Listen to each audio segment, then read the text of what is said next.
Hey guys, welcome to our channel. My name is Nick and I'm a photographer and content creator. I hope you guys are safe during this pandemic situation.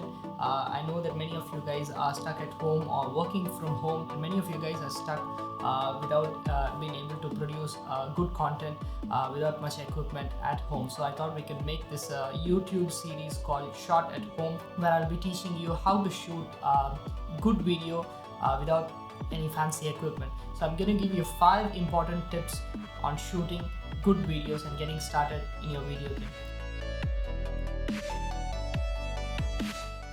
So tip number 1 is composition. So in this rough frame that I've got, I'm going to be showing you how you can compose your shot really well. So for the purpose of this demonstration, I'm going to be using the front facing camera of my Vivo V9. So excuse the noise if it's a bit noisy. So the quality is not going to be that great, but that's fine. So as you can see, I have composed myself. You can notice that I'm wearing a light colored shirt. So this helps in creating contrast and depth. To avoid any exposure jumps like this, just make sure you tap where you want to focus on and lock your exposure, and you can start your video. Tip number 2 is lighting. So lighting is key in getting any shot that you want. So lighting is something that is very crucial but most neglected often by beginner videographers who always focus mostly on camera and tech equipment, which is great and fine, but without great lighting, your video is not going to look great. So as you can see, I'm using a window light to light the entire scene, and on one side of my face you can see that the soft light that is coming through the window is just wrapping around my face, but also the light is hitting my nose and it's creating a little bit of a triangle, which is called a Rembrandt lighting. So I'll be sure to make a detailed video on this topic. Rembrandt lighting is being used by every major Hollywood motion picture out there, and is one of the most popular lighting by filmmakers around the world. So tip number 3 is going to be audio.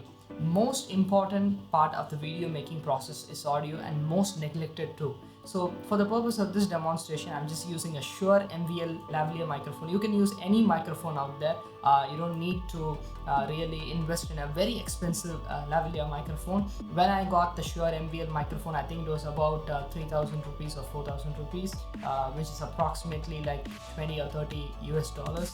So a Shure MVL lavalier microphone is smartphone friendly, as well as you can adapt it to a DSLR, or you can even plug it to a wireless well pack. So it is very much friendly and very adaptive to a multiple situations. So it suited my purpose for what I was shooting. So I'm using a Shure MVL lav mic. You don't need to use a Shure MVL lav mic. There are plenty of other lavalier microphones out there which are really good, at a really competitive price, and you can get started right away by shooting with a good lav mic. Just make sure that it's just 6 to 8 inches from your face, just to get a good audio capture of what the microphone is receiving, and you get a good usable quality of audio that you can use in the post-production while you edit your video. Tip number 4 is airplane mode. Yes, it's time to turn that button on, and I'm sure that most people haven't turned that on even on an airplane. So the reason why we turn this button on a smartphone is because it helps you to record your video without any interruptions from calls, messages, or any app notifications that might possibly interrupt your video recording. Tip number 5 is going to be editing. There are many editing softwares out there. I use something called Resolve. It's simple, it's fast, and it's easy to use. And for beginner videographers or beginner video content creators out there, I would really recommend using the Resolve free version first, and later on you can use the paid version. So there are a lot of editing programs out there to sync your audio in post, and you can get your final picture out there.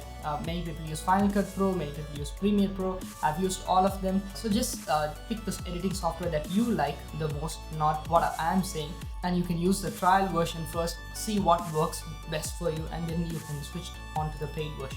I hope you guys like all these tips, and if you found this video and these tips really useful, please hit that like button and share with your friends, and subscribe to our channel if you haven't. That really helps in getting the YouTube algorithm better, and helps me get inspired to put out a lot of great videos like this one. I hope to see you guys in the next video.